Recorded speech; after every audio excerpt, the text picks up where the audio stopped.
buck breaking, right? Where they would rape the black male in front of the people if he was rebellious to take away his manhood. How many of you never heard about that? It's called buck breaking. So homosexuality as a weapon. They would sodomize a man to take away his manhood, take away the esteem of his family, cause his children to look down on him. So with that, the destruction of the family. And that was horrible, right? Then, so you're getting demeaned, you're getting beaten, your families are being taken away. It was brutal, it was inhumane. Fact. No one debates those things.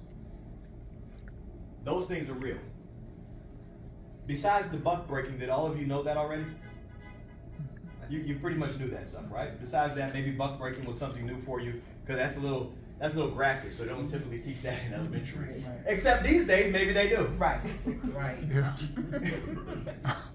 Right? You had also breeding. Then you would breed him. So a man couldn't be faithful to his own family because he was literally like a buck, like a stud. He would be bred. Big, strong guy. A guy like this dude here. A guy like you, breed you out. Like dogs. Like cattle. So it was real, it's a fact. Okay? Then, from there you had other things like the Rosewood Massacre. Anybody heard of Rosewood? Mm-hmm. They even had a movie about it. Yeah. Right? When was Rosewood? It was 1923. Little small town, 200 residents. There was a disagreement with a store owner who was white. And they came through there and basically wiped out pretty much everybody. It's called the Rosewood Massacre. Part of history. A fact. Then you have in 1921 Black Wall Street, town in Oklahoma. Right? Here it is, black people, it's after slavery, they're figuring out how to have economy. So they're buying and selling and prospering. They're fixing each other's homes, they're being paid by one another, and they're investing. They're building up a community. There was a misunderstanding, which ended up destroying 35 blocks of the city, basically. 35 blocks of the city destroyed, 10,000 black people now made homeless. That's the numbers. And then no one is certain, but between 75 and 300 people were murdered. That's real. That happened on this land. That actually happened under our Constitution. So we're not talking about ancient history. We're talking about our Constitution that happened here in America. Then you have things like one that people don't know about too much, but since I spent time in Jacksonville, Florida, I knew about it, and it was kind of just a rumor, but it was called Axe Handle Day. You never heard of that one, huh? Mm-mm. Oh, it was 1960, the beginning of civil rights, when people were really kind of getting together, right? Axe Handle Day. So they were peaceful protesters, and I heard the stories when I was a kid in middle school in Jacksonville, and basically white guys went out there and beat black protesters who were silently sitting at the courthouse. It's a fact, it happened. What actually occurred was the news hid that media. And just recently, somebody found those tapes in a basement. So then you have footage of it. But they got a call from Washington, I don't know who the president was at that time, but they got a call from Washington that they were supposed to squash that because it was in the beginning of the civil rights movement. Right? So they go and they squash that. And now it's resurfaced, and so it's called Axe Handle Day, but it was one of those things that were kind of rumored in the community. So with that, I have it here, I forget how many people were beaten, but it was a ton of people that were beaten. And they were doing nothing. Now it's important that I talked about those things. How ugly are those things? That's ugly?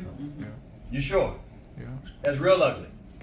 And the fact that I know about it means it's not what? Hidden. Mm-hmm. I think you missed one. I missed a lot of them. There's a lot more. Who said I think I missed one? Go ahead. Which one you want to bring Somebody up? told me about it. I didn't look to find out. Somebody told me about it. Yes. The one about feeding black babies to gators. Yeah. Oh, well, you know, you have some crazy people out there. That's probably still happening somewhere. Right. Maybe not black babies. Now we just kill them in the back of the Planned Parenthood. Right? And that's kind of the schizophrenia we're in, right? So people will be upset about 5 black babies being fed to gators, but then they celebrate Planned Parenthood killing black babies by the millions. Right? So, and it's just a lack of continuity in thought. Right? I didn't hear about that one though, but I can believe it. I knew some guys in Alabama, and I'm like, these dudes feed me to the gators. And they were my friends. Okay? Now it's important that we mention all of those things because CRT has nothing to do with any of it. CRT is not a more broad, more inclusive way to teach history. Because the fact that I know we are in the information age. You know, they have a saying, if you want to hide something from a black man, put it where? In the Bible. In a Bible. That's if you want to hide money from your son. You hide it in a book. So in other words, we don't have a problem with getting the information or with getting the history of what happened. We don't have that problem. So what happens is, as I begin to talk about CRT in a very basic way, we have to release this notion that somehow it's a more accurate account of history. It would just be called history. But it's not. It's something else, something I believe to be far more dubious, far more evil. I did a little speed reading in this thing here. This is good. Okay? I do speed reading. You know, people don't know how I do it. Right? So, what happens is, CRT was originally something designed by Karl Marx. It was called conflict theory, not critical race theory. You talked about the 60s. I really appreciated that because the CRT didn't catch until after we got civil rights. So they started bringing that in early. That's where they got the concept of the current welfare system where the man can't be in the house was from Karl Marx.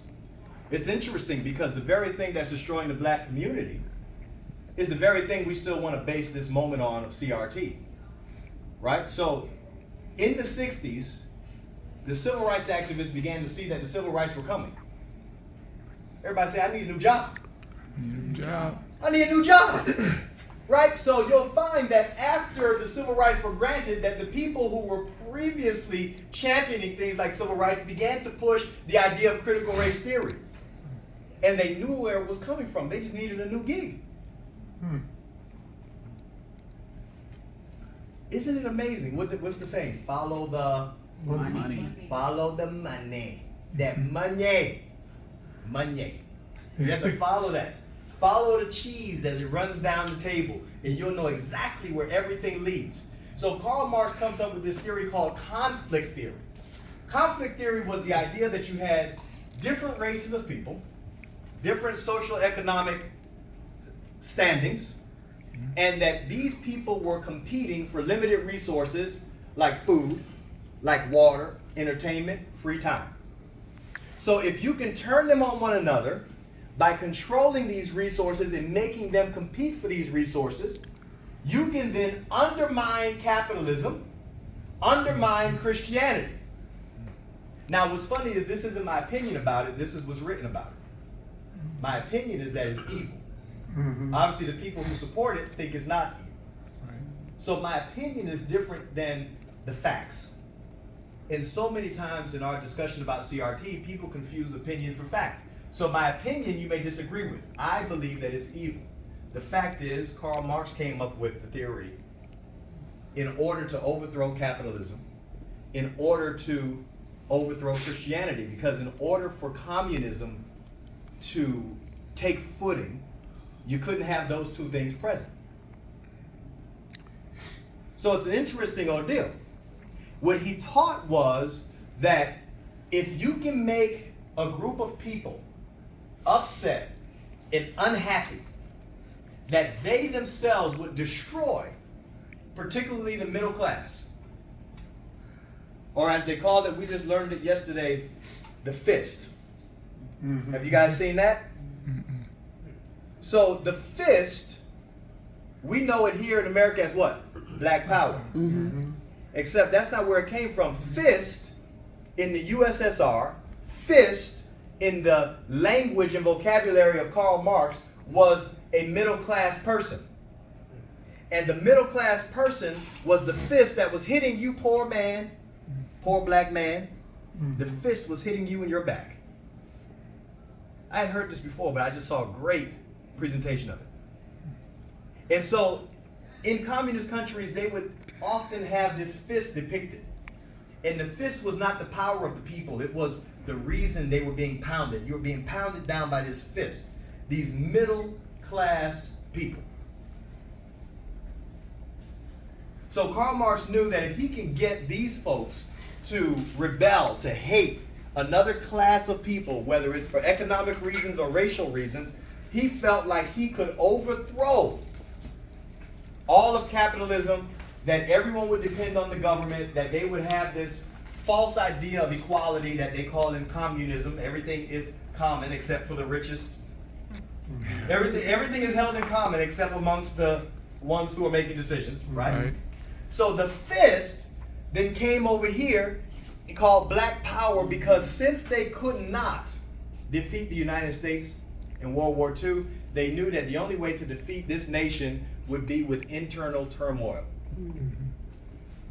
Conflict theory. How do we get black people in particular so upset that they would turn on the middle class in particular, and then we can cause capitalism to crumble? That was the question of CRT.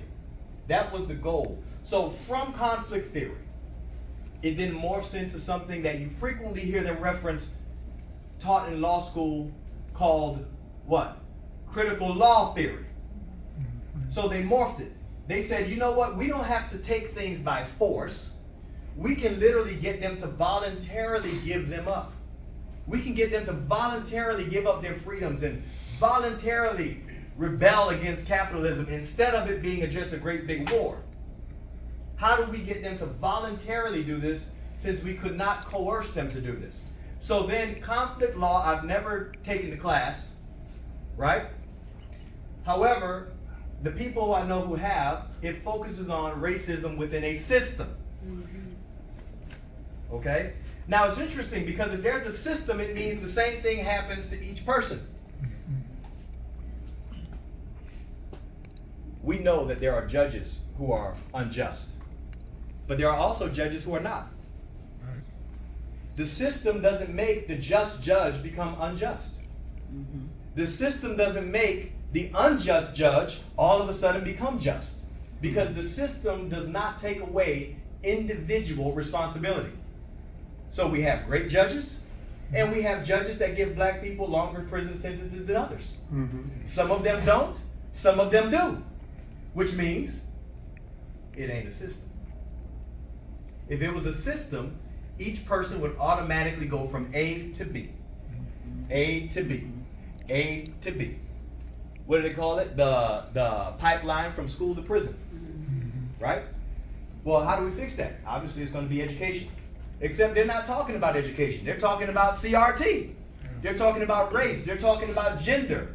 They're not talking about reading, writing, arithmetic. The thing that would destroy that pipeline, they're not focused on particularly one side of the conversation.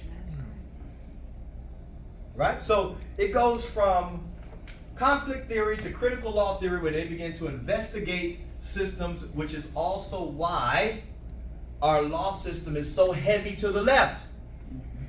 Left meaning politically. Why? They've all been taught critical law theory. They've been taught that the system that they're entering into in law is innately racist, innately unjust. So they've all been taught that. So then now they become a part of that system that is innately, cannot be avoided. It is the system.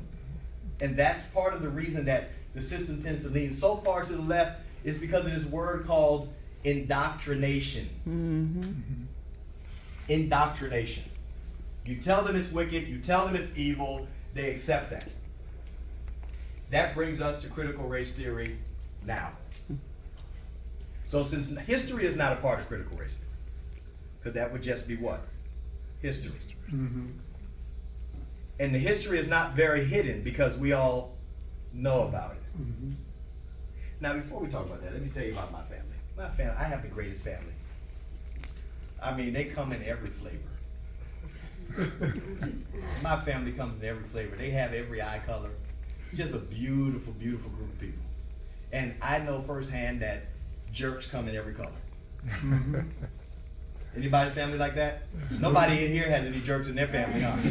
No, all your family's cool. They're good, right? I brought him into the family.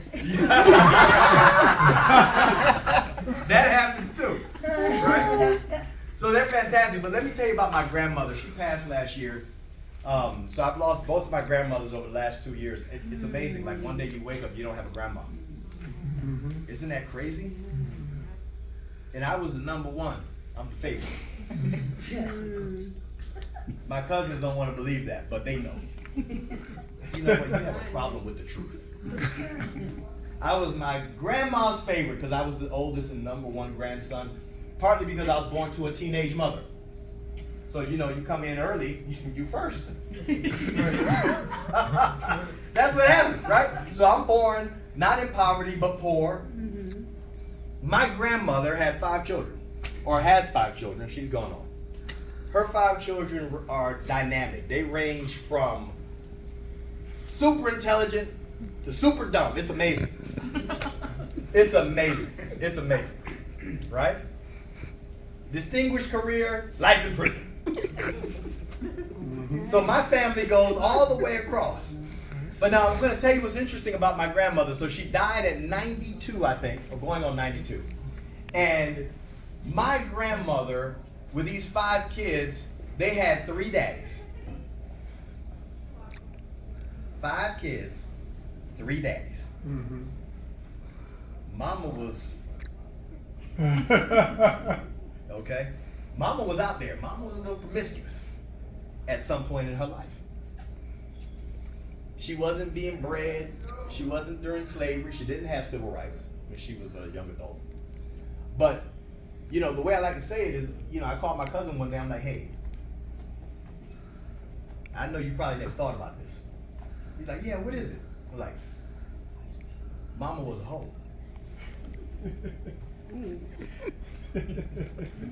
Let that sink in. You over there talking, don't talk about my grandma. Like you thinking right now. You're like, hey, I never thought of that. And I said, yeah, man, you know, this is crazy. This, for the first time in my life, I had to be 40 years old. And I'm like, OMG. The rappers are rapping about my grandma. Right? But that was when she was younger. She became the best grandmother. Mm-hmm. She raised me. She loved me. She used to cook for me. I mean, she was there. I lived with her. She lived with us. There was, you know, it was great. I love my grandmother. She is the perfect grandmother. But Mama was a hoe. Dang. And every time the family comes together, we didn't have to discuss that. Every time the family came together, we didn't have to talk about the fact that she did have 5 kids with 3 daddies. Those are the ones she had. We don't know how many.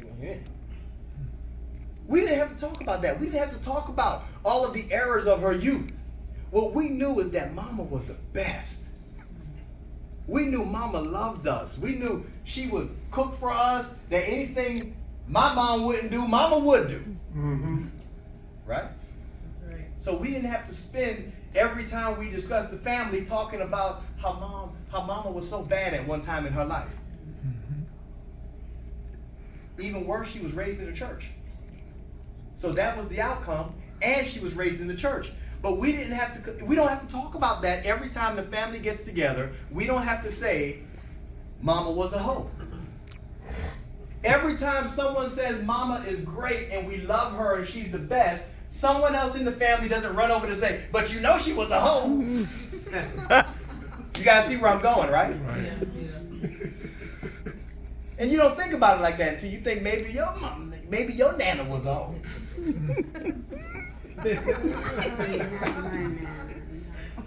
Don't talk about my nana.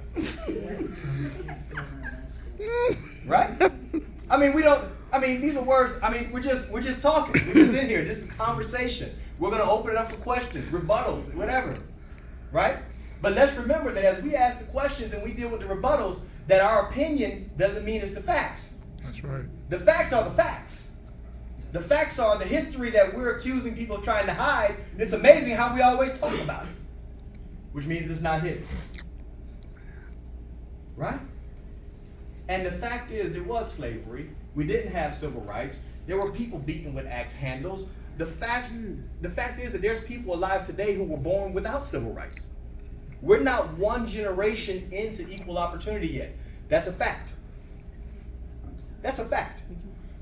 There's equal opportunity now, but it hasn't been around for as long as we would like to think. It hasn't always been this way. But however, the flip side is, it is this way. So you have two different things that have to be reconciled. One, that it hasn't always been this way.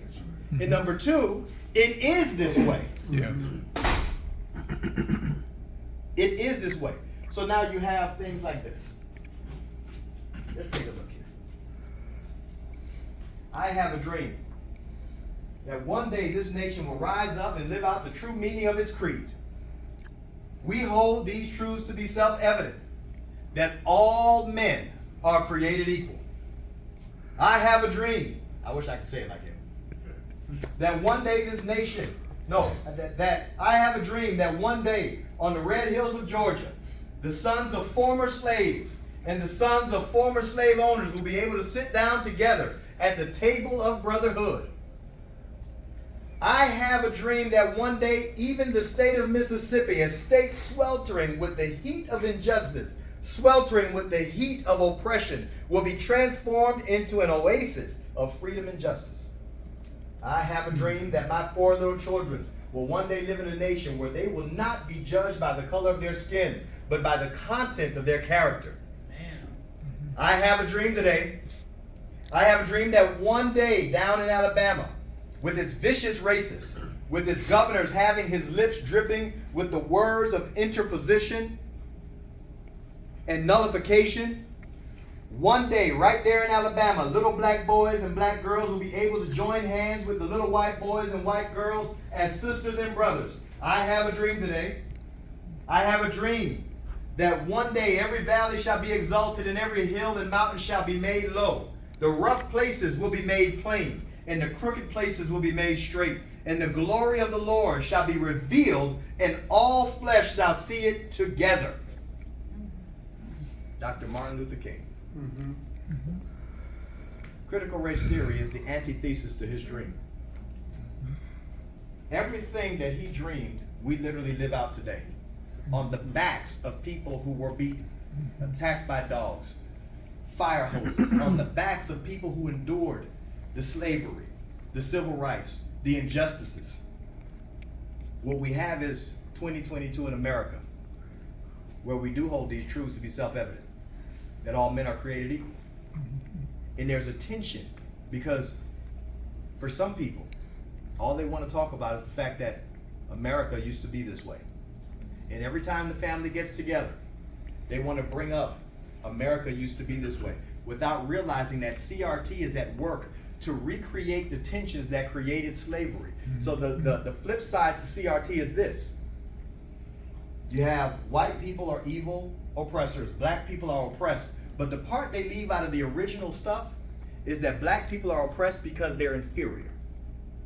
That's the part they leave out, because then you won't agree. What do you mean I'm inferior? Now you don't like CRT. That's what it is. Right? So people sit back and they behold the pretty flowers of the tree. They look at the fruit, they say it's supple. They want to tell you the beautiful things that may come out of it, except if the roots are nurtured in the soil of Marxism, you simply cannot consume the fruit. CRT is the anti-Dr. King. These men died for the life we live today. Now, without that theory, capitalism flourishes, Christianity flourishes. So what are they doing? They're trying to drive it down the throats of our children, and this is the question I have for you. 20 years from today, when one of these children, because children's hearts are not filtered, they're just simply soil. So whatever you sow into the heart of a child will grow up. It's not the heart of an adult that has a filter that can reject something. 20 years from today, how will you feel when there is a doctor, a government employee, the teacher of your grandchildren or your children if you're young enough? Look at your kid, look at you, and make decisions about you, and in the back of their mind, they believe you're evil, or in the back of their mind, maybe I don't need to save him because he really is just a black man and he's inferior. 20 years from today, nobody wants to have that conversation or live in that society because slavery lasted in America because they did not believe that what? The people, black people were equal. They believed them to be inferior. And now, Mr. Karl Marx, who must be a spiritual force because his ways just won't leave, is back to tell you again that white people are evil, black people are oppressed. The reason they're oppressed is because they're inferior. Therefore, the white people can always oppress them. It is the antithesis of what men died for. Whether you talk about Martin Luther King, Malcolm X, whoever you want to talk about, the civil rights people who marched up and down the street and desired that we would live a certain way in this country. I literally just read out 2022 America to you. Literally. And CRT is here to tell you that's not what we really wanted. That's not what we really wanted. And that's what CRT is. In a great big nutshell. And there's some, I was relieved of the burden to go into great detail about how it comes into the schools, because what people will say, they will look you in your face and say, CRT is not taught in school. I wish people stop saying that. No, it's not a class. Leave. No, it's not a class. What it is certain rogue teachers, because most teachers just love the kids and want them to do well, okay? But certain rogue teachers inject this mess in about white privilege or anything else. Well, you know, I must have white privilege because I got good credit. I'm a homeowner. I'm married. Right? What'd you say? To a woman. Yes. Yes. That's white privilege. Well, apparently it's available to everyone. In this room, we have business owners. I know Avis just had to leave. You're talking about an HR executive. She's black. Best photographer in the world, black. As stated in a magazine, by the way, not just my opinion. Right? Black. Legendary athlete, black. I don't know what you do, but you somebody because you said they know you. Black. Black. So apparently, equal opportunity is here. It just hasn't been here for 100 years yet. Now, before I open up for questions, I'm going to tell you a story about a tree that my neighbors had. So my neighbors had this tree across the street. This was before we moved here. It was a ficus tree.